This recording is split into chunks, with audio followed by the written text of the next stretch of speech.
congrats on season 2. Yeah, Thank you very much. Thank you guys for all the great coverage and helping us make it happen. Really appreciate it. So we obviously got the big tease last night that Mayhem is coming, and low key, when you hear Mayhem with Bridget O'Reilly, then you look back through the first season, it's like, oh wait, you've been building this whole, the storyline with Connors is very similar to Falcone in the comics.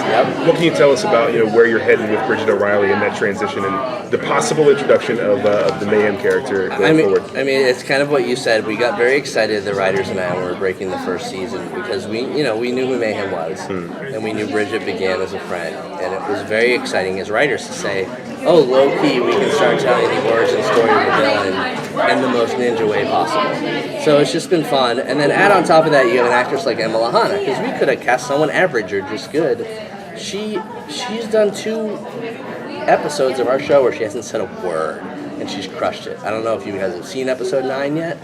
Doesn't say a word again, makes you want to cry, and you get to see. So I'm very excited, kind of in a Killmonger way, to bring in a villain who you kind of can relate with. And I think Mayhem, without spoiling too much, is kind of what we wish we all were if we didn't face consequences. So you and Jeff teased yesterday production's going to start in the fall and that we'll see you sooner than we think. Now I would think next summer, that was your schedule this year. The sooner than you think would mean February? Like, do you know? I've learned over my life to never try to decipher what Jeff Loeb says. If everyone can do the same, we can all sleep better. They haven't told me if they've decided on a date. We've talked about eventually our kids won't be teenagers and we'd love to get them on the air quicker than possible, but it's for people way smarter than I am programming-wise to put it on the air.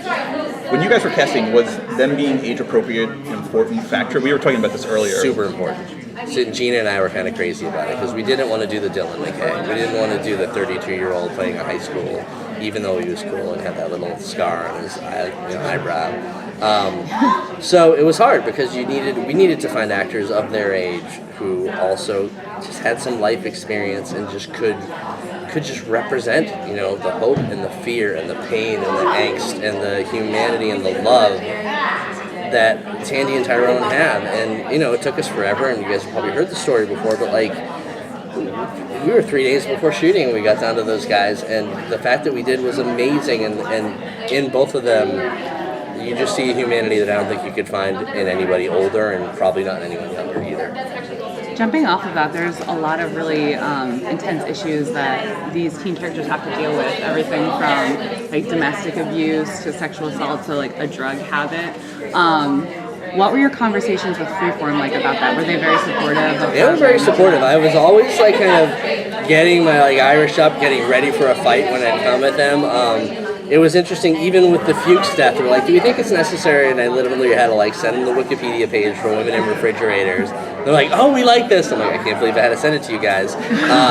But you know what, they're you have to give Freeform a lot of credit. The Fosters, they've had shows about addiction. They've had shows about regular freedom. So looking to do a show about immigration. I think I think The Bold Type is one of the most aggressively feminist shows out there. So they're down to play. It's every once in a while you have to explain your intent, but they're almost always wanting us to push the envelope a little further. With this show, you kind of went with a way of it being more of a chemical reaction that caused them to get their power. While one of the more traditional forms of it was that they were basically, experimented on with drugs, which led to them basically having their war against drugs. It was a big issue for them. When you basically decided to change the backstory of the character, was it more to fit the story, or did you basically change that and then build the story around that? I think it was a little of both. I think the thing that, when I read Cloak and Dagger, when I was in grade school, that's when the war on drugs was important, when it was a social issue. It's it's a different beast right now, so we thought them doing drugs and getting the superpowers was not necessarily the perfect analogy. So we started talking about what's happening right now, and one of the big things is, police brutality and unaccountability. So we thought that'd be an interesting story in the spirit of what Mantello did all that time ago. On top of it, just Tandy and her family being at the whim of a corporation who, since 1982, they've grown lots more powerful. So it kind of worked out in a way that their story, as we wanted to tell it, started becoming reflexive of the world, and sadly vice versa. when you're breaking stories, you're a superhero show telling an origin story, but you're also a show that's dealing with heavy issues, discrimination, privilege, environmental issues. How are you and the writers balancing how much of your story is going to be world issues versus telling a good superhero drama? I mean, I think the reason I put a diverse writers room together was to make sure we can have those exact debates. Are we just telling the story to tell it? The big thing is, are we seeing something on TV that we haven't seen before? And I think if we're doing that, I think we're accomplishing both of those goals. There's so much television right now. So if you're having a conversation about privilege, I haven't seen it yet on TV, so that's good storytelling for me. Part of the beauty of it all is you can kind of put all those things together and put it in the hands of an Aubrey and Olivia, and you can accomplish great storytelling that kind of puts the vegetables under the mashed potatoes a little. Have you had any discussions about Gina coming back to direct in season 2? Yes, have you heard this? No. Gina and I have an unofficial, unlegal pact that I'm like, when are you coming back? She's like, when Tandy and Tyrone get together.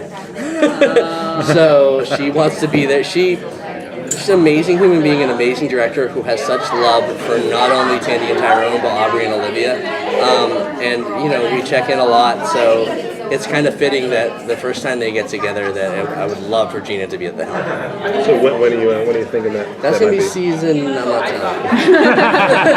telling. The way you incorporated kind of the lines of Cloak's costume from the comics was so ingenious. Isn't it amazing? And so perfect. Can you talk about the genesis of that idea and getting New Orleans into it? Yeah, I mean, like one of our writers, Marcus Guillory, we were talking about New Orleans and like, what does New Orleans have that the rest of the world doesn't? He's just a font of information. And he's like, well, what about the Mardi Gras Indians? And most of us in the room are like, the what? And just to find out that there's these group of African American men who, for a long time, have been paying homage to the Native Americans who helped them when they were runaway slaves or when they were freed slaves. And this has been going on. So we started looking at some of the beadwork and we were like, I originally was like, we're never going to be able to do that black and white and like the way they have the cloak, it'll just be a sheet. And then we looked at it, I'm like, this is how we do it. This is how we kind of, and it was one of those just amazing things where, you know, you bring in a writer with a different point of view and he kind of held my hand and walked me into this place where we could kind of do a different turn on the